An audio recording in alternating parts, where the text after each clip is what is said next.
And now I'd like to introduce our speaker, Benjamin Abbott. Benjamin is an associate professor of ecology at Brigham Young University. His lab is focused on translational ecology, which seeks to transform rigorous scientific and cultural knowledge into responsible action. Let's give a big hand to Benjamin Abbott.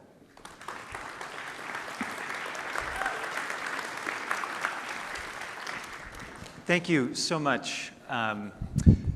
This symposium is one of my favorite events all year. And in fact, it was at this symposium last year, as we heard from researchers, managers, political leaders, that we really changed the direction of our research. We pivoted from Utah Lake to focus on Great Salt Lake. And so the symposium has been a huge benefit to me and my group. I hope that the presentation today can be of interest to you. We titled this talk, Rebooting Collaborative Advocacy to Rescue Great Salt Lake. And we hesitated over the title for a long time. Many of us in our group are newcomers to Great Salt Lake research and advocacy. And that comes with a lot of weaknesses and blind spots on our side. It also brings a new perspective and an ability to compare between different areas. So I wanted to recognize the many Grow the Flow team members who contributed to the work over the past year, as well as various funding sources. I want to hear from you today, and so I'm going to invite you to scan this QR code, or you can go to pollev.com and enter Ben554. And this will walk us through a few questions as we go through the presentation. I wanted to start with this question. In one word, what do you think is the most serious environmental issue? And I say in one word because it's going to make a word cloud. And so if you have multiple words, it splits it up. Climate, water. So the size of the word represents how many times it's being shared. Temperatures, drought. Interestingly, those are things that are responses of the Earth system. But do you see up here how there's a different class of concerns? Things like apathy, fear. So parts of the human experience that influence how we impact the Earth. Okay? If you were to ask me this question, these are the 4 issues that I would say. Number 1, harm to human health from environmental pollution. 15 million people die prematurely each year from exposure to air pollution, water pollution, and soil pollution. That's more than all malnutrition, all violence, and all communicable diseases combined. And that doesn't mean that those issues aren't important. We should be addressing them. But our stewardship of the environment, our impact on the environment, most of us aren't thinking about that when we wake up in the morning as a big risk to ourselves and our families. Number 2 is the decline of life on Earth, so sometimes described as loss of biodiversity. Number 3, disruption of the Earth's great cycles. This is water, carbon, nutrients, sediment. And number 4, climate change. And I want to make a distinction. The reason why I care about 3 and 4 is because of how they influence 1 and 2. Right? My values are with human well-being and other life in the Earth system. Venus has experienced climate change. That doesn't have the same moral implications for me as it does here because of how climate change is impacting people and other life. The same for disruption of the water cycle. So I want to ask another question now to you. In one word, what is the biggest cause of these problems? What's driving these interrelated ecological crises? Okay, humans. So to address the humans issue, yes, we are living in the Anthropocene, or the Anthropocene, where humans have become not only a force, but the predominant force shaping the surface of the Earth, in fact, also most of the ocean. And then a lot of different characteristics here: ignorance, apathy, racism, overconsumption, science. Lots of ideas. I'm going to start with some proximal sources. If you were to ask me, The two proximal sources of this degradation are primarily dirty energy and unsustainable agriculture that are linking to these four crises. But both of these are caused by a deeper thing that I think many of you are getting to. I call it a loss of proper relationship with each other and our home. And I'm not the first person to say this, right? This is an important ecologist from the 20th century, Barry Commoner, who said, when any environmental issue is pursued to its origins, it reveals an inescapable truth, that the root cause of the crisis is not to be found in how men interact with nature, but in how they interact with each other. That to solve the environmental crisis, we must solve the problems of poverty, racial injustice, and war. So a connection there. You might have been challenged by an uncle. I have got an uncle who challenges me this way and says, wait a minute, you just care about the environment. What about people, right? We need to take care of people. Well, in this perspective, that view, that question doesn't really make sense. I love this phrasing by Wangari Maathai. So she was a Nobel Peace Prize winner for her work on ecological and cultural restoration. And she said, we are called to assist the earth to heal her wounds and in the process, heal our own. Indeed, to embrace the whole creation in all its diversity, beauty, and wonder. This will happen if we see the need to revive our sense of belonging to a larger family of life. And there's so many things that I love about that, but one of them is, we usually focus on the negative impacts of people on the environment and the negative impacts of that degradation on ourselves. But because everything is connected, when we make a positive change, it also ripples out and benefits the whole system. So as we address these big anxiety-inducing issues, it's an opportunity to move forward on the internal isolation, anxiety, depression that so many of us are feeling today, and especially so many young people. As a college teacher, I see every semester, many, many young people struggling with these issues. I'm sure that you do in your families. From my own faith, this is a general conference from last year. Our presiding bishop said, the care of the earth and of our natural environment is a sacred responsibility entrusted to us by God, which should fill us with a deep sense of duty and humility.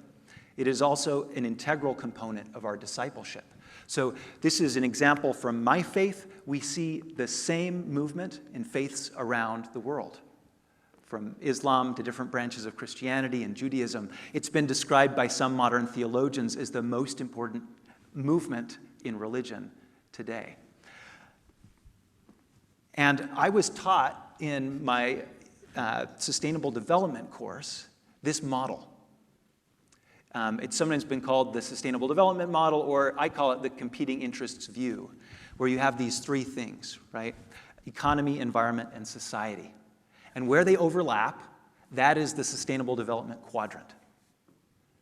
But based on what we have learned, I don't think that makes any sense. In fact, I think it's deeply misleading, because there's no part of the environment, there's no part of the economy that exists outside of human society, and there's no part of human society that exists outside of the environment, even if you're Jeff Bezos and can go out into space for a few minutes, right? All of it happens within the Earth system.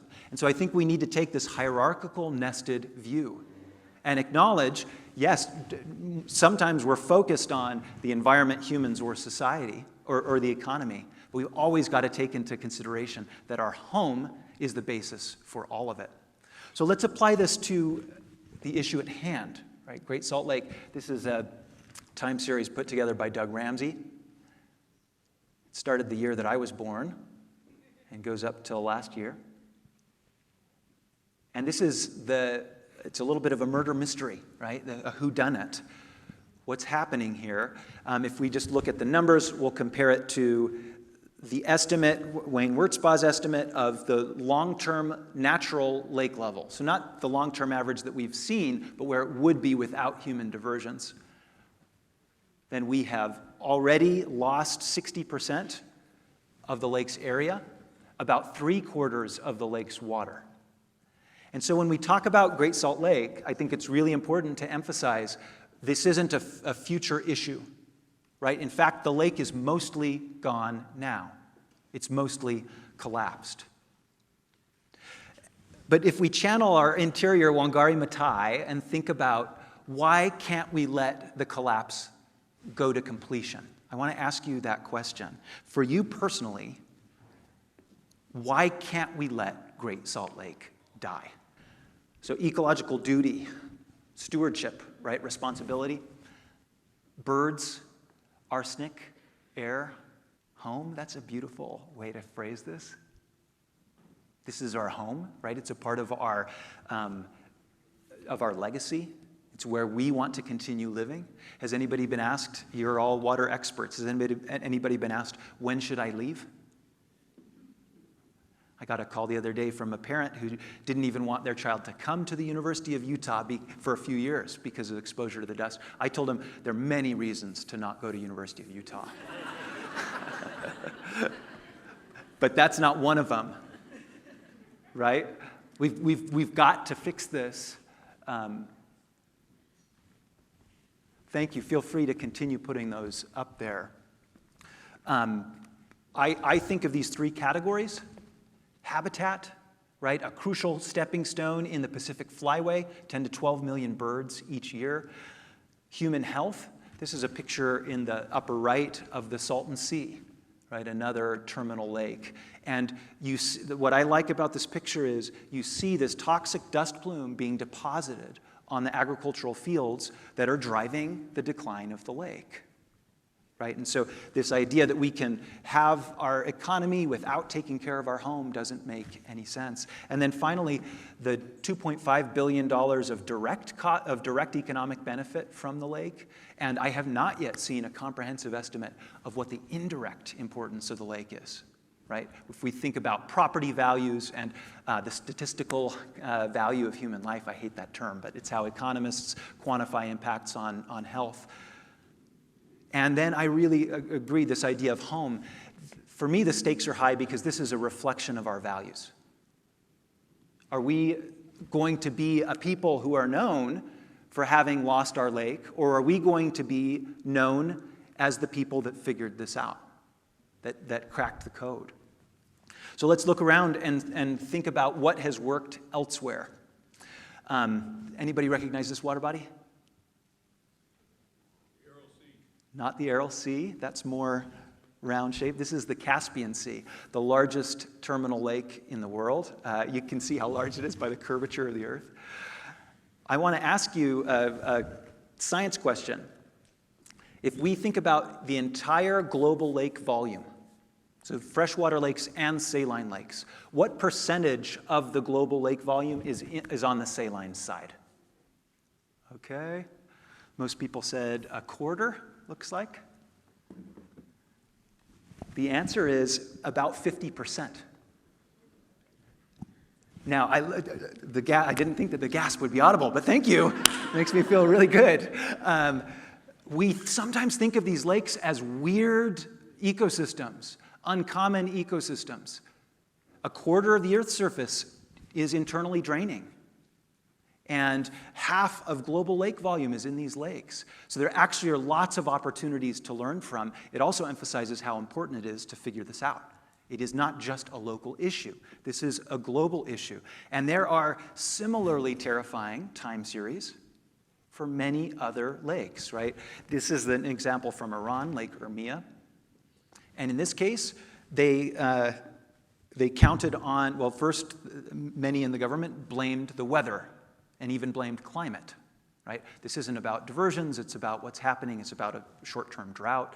Lake Urmia came back last year because of a big wet year, and it's gone again this year. So this is what happens if you blame the weather, blame things out of our control. This is a time series of the Aral Sea that was mentioned before. The approach taken there was to change the lake. Rather than reducing human water use, let's re-engineer the lake so it doesn't need as much water to be healthy. Let's cut it in half again, right? Neither of these worked. Globally, there are about 120 of these large saline lakes. and 60% of their area has been lost. Almost exactly the same number as what we've seen with Great Salt Lake. So we are an average student right now, and maybe we can take that to comfort ourselves at some level, right? It's not just because we're exceptionally dumb. We're kind of middle of the pack. On the other hand, we have resources that many of these other areas don't. And so we need to not be aiming for middle of the pack. We need to say, what can we do to best fulfill those values that we have, to create a healthy environment for one another and for other life here.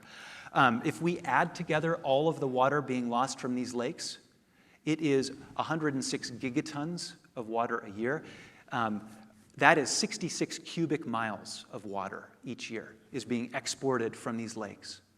Now, it goes somewhere, right? It ends up in the atmosphere, rains out. It is the second largest contributor to global sea level rise after the loss of ice. Everything is connected. And one of the issues that we've found is that when we focus just on what we can see on the surface, we often miss most of the problem. This is an analysis by Young et al. From a couple of years ago that found that the amount of groundwater that we have lost around the lake exceeds the amount of water we've lost from the lake's surface by a factor of 3. So this may be one of the reasons why the lake's decline accelerated rather than decelerated, and also why it's so hard to get these lakes to come back. So this could be really depressing, and it's sobering, certainly, to think about, are these terminal lakes terminal? You know, is there no way to find a balance, that harmony between a substantial human presence and a sustained lake? I want to ask you a difficult question. I don't know where you're going to end up on this. But what do you think our chances are of saving the lake? I exercised some discretion here. I didn't put 0 on there. But from 5 to 100%, what's the likelihood that we turn this around, that we're the first watershed that figures this out? Now, this is just our assessment, right? It's not predicting the future. But the modal response looks like, can somebody read that for me? Is that 50%? Okay. We're splitting the difference, right? It's a coin toss. And that's our assessment right now. Let's think about what that means, right? Humans have an optimism bias. If there's a chance of a negative event happening, we usually think it's probably going to happen to somebody else. If there's a 50% chance that we lose our lake, that cascade of negative ecological consequences takes place, that's not good enough. That's nowhere near good enough. And we heard yesterday the quote from the governor in January, right? On my watch, we will not lose Great Salt Lake. I think that we need that kind of determination and move what we're thinking farther down on that list toward 100%. It is simply not acceptable for us to say there's a 1 in 2 chance that this area becomes uninhabitable in the near future. This is my friend and colleague Rhett Larson, and I put him up here after the depressing slide because doesn't he just make you feel a little happy? Like, look at him. He's there, he's got a blue shirt because he's in water stuff. He has 3 rules for water security, and they're prioritized rules. Number 1, understand water.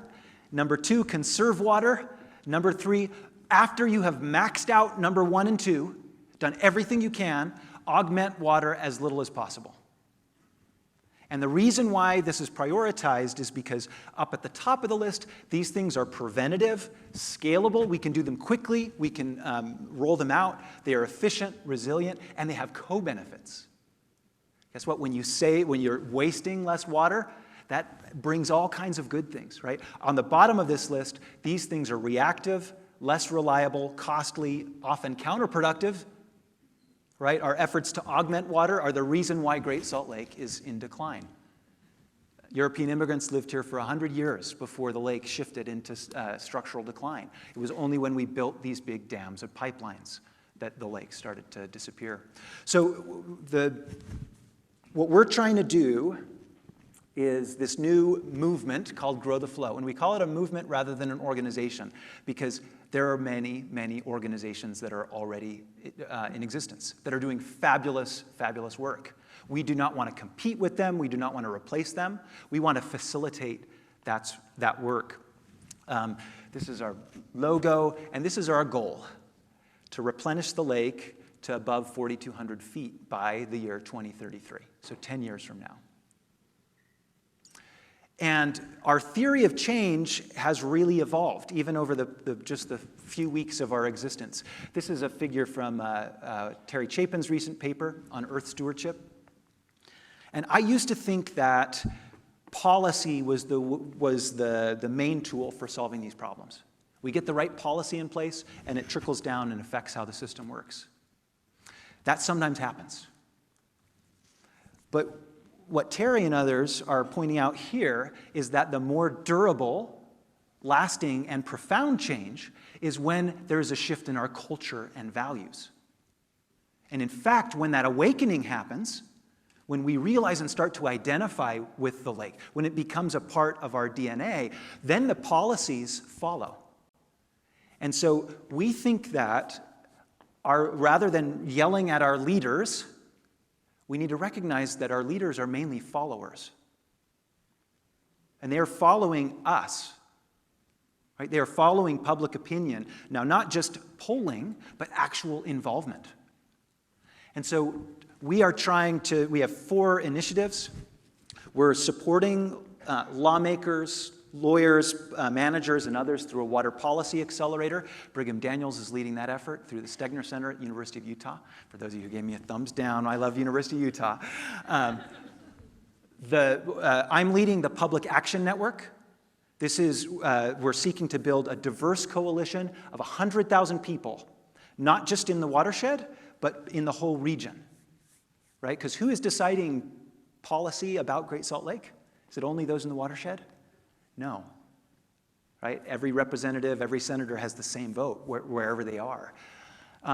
Rachel Wood at Brigham Young University is leading a research coordination network that's seeking to bring together experts from all of these 120 saline lakes around the world so that we can compare notes, identify what works, what doesn't, try things out. And then finally, we're seeking to grow support by unlocking new financial resources from individuals, foundations, and government. Again, not trying to compete with other fundraising folks, but bring new resources. Because when so much is at stake, we cannot allow a few $1,000s, a few tens or even hundreds of thousands of dollars to make the difference between getting to the finish line or not. And we're taking this approach of coordinating support, so we're not consolidating support. We're not saying everybody has to agree with our approach. We need that ecosystem and diversity. We're accelerating conservation, and then, I think most importantly, we're trying to build trust, meaning that when we have progress, we share the credit for it. We thank each other. And so I'm inviting you today to join the movement. You can go to growtheflowutah.org. And I want to share this specific story. There was a high school student who saw this on Instagram. Apparently, it's some kind of social media platform on the internet. And she called us and said, hey, could you show up? I'd like to invite some of my friends to a meeting in Salt Lake. And we showed up. Izzy is her name. She had 100 high school students there from a half dozen high schools. They now have created chapters. They're organizing town halls and artistic events. They're learning about the lake. This is the kind of positive ripple effect that we need. And so if you are somebody who's super rich, please give us money. And if you are somebody who knows somebody super rich, ask them to give us money. If you are somebody who has a bunch of friends, then start talking about this. And it's not about Grow the Flow, it's about getting water to the lake, right?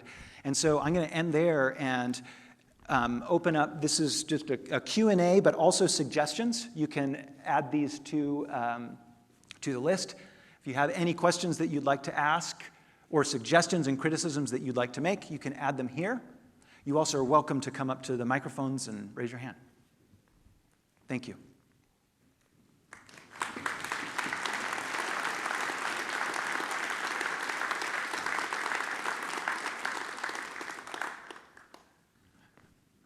got on the questions here? If you upvote or downvote the question, I think that changes the ranking. So encourage the community to use water properly or we won't have a lake, right? Very good point.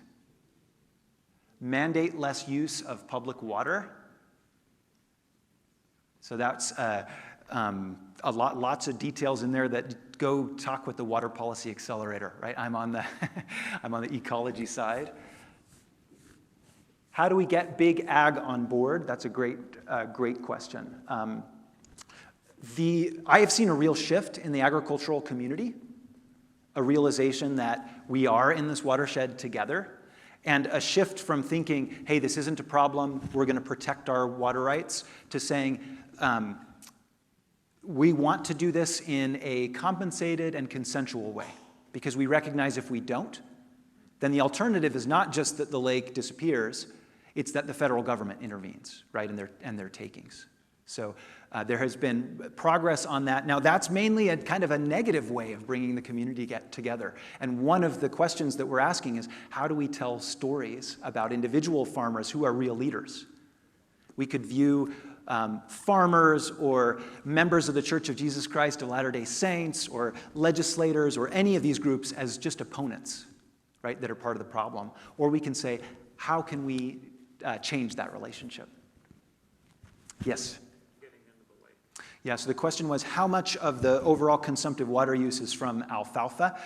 It depends a little bit on how you crunch the numbers, right? When we tried to simplify and include distributional and reservoir losses, we came up with a number around 80% ag use, and something between a half and 2/3 of that is alfalfa. Across all three rivers, across the whole watershed. And again, those aren't the solid right number. You're going to see some variation there, depending on the accounting. But to put it into context, we need to reduce overall consumptive water use by 1/3 to a half to tip the lake into a refilling area. And I see some head shakes, right, which are like, that's just impossible. There's no way we can do it. But here's what I think is interesting. I was talking with Steve Clyde. Many of you might know Steve. Is Steve here by chance? He spoke here last year. He's one of the premier water attorneys. And he said, we have come light years over the past 5 years.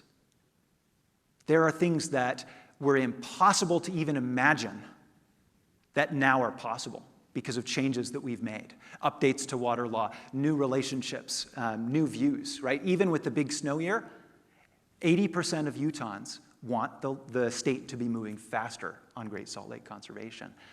But Steve tempered that by saying there still are light years to go, right? We haven't seen from all of those changes, that's putting the machinery in place to establish a sustainable relationship with water, but we haven't yet seen the response. And so for me, I'm not saying that 1/3 to 50% decrease is impossible. In fact, we've seen many individual examples where farmers are able to achieve that, where cities are able to achieve that. I live in the jurisdiction of the Central Utah Water Conservancy District, and they hit their water conservation goal 30 years ahead of schedule and under budget. Has anybody ever worked on a water infrastructure project where that was the case? Right? On the augmentation side, that's never going to happen. On the conservation side, we can overperform. We have, and if we come together and keep our eye on the ball, then we can do that over and over and over again. Okay, one more question. Thank you for that comment. For those online, it was, why are we just focusing on Utah? The organization is just Grow the Flow, but Grow the Flow had been taken, the URL, so the website is growtheflowutah.org. But we need to talk about Idaho. 1/3 of the water consumption is happening in Idaho, right? Or at least outside of the state. Some of it's in Wyoming, some of it's in Idaho. And if we move forward, as we've learned just this week, that some in the legislature are trying to push forward the Utah part of the Bear River development, that could very easily trigger an arms race, trying to get more water, develop undeveloped water there. So rather than thinking about how much can we take, we need to be asking how much can we conserve? How much can we give? And Utah needs to lead the way. Thank you.